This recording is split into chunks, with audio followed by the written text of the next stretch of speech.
ఏంటంటూ కక్షగట్టి మమ్మల్ని వేధిస్తున్నారు. దస్తగిరి భార్య ఆవేదన. ఎంపీ అవినాష్ రెడ్డి, ఎమ్మెల్యే సుధీర్ రెడ్డి కుట్ర పన్ని నా భర్తను కేసులో ఇరికించారు.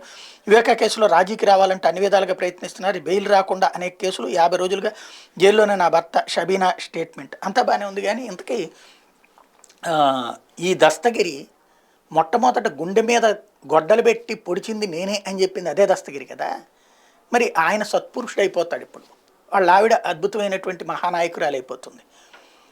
పెళ్లి చేసుకుని కాపురం ఉంటున్నటువంటి వాళ్ళని బలవంతంగా ఎత్తుకుపోతాడు అతను. కానీ అతన్ని ఇరికిచ్చారనమాట. అంటే వాడు ఎత్తుకుపోతే తప్పులేదు, వాడిని ఆయన అని రాసుకొచ్చారు ఇక్కడ.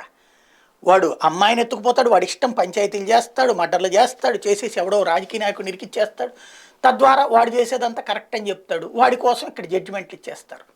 ఒక రాక్షసుణ్ణి హీరోగా చూపించేటటువంటి క్రమంలో వాళ్ళ భార్యను దేవతగా చూపించేటటువంటి మహానుభావులు మన రాష్ట్రంలోని మీడియా రూపంలో ఉన్నందుకు సిగ్గుపడాలో లేకపోతే ఆలోచించాలో అర్థం కానటువంటి పరిస్థితి. లేకపోతే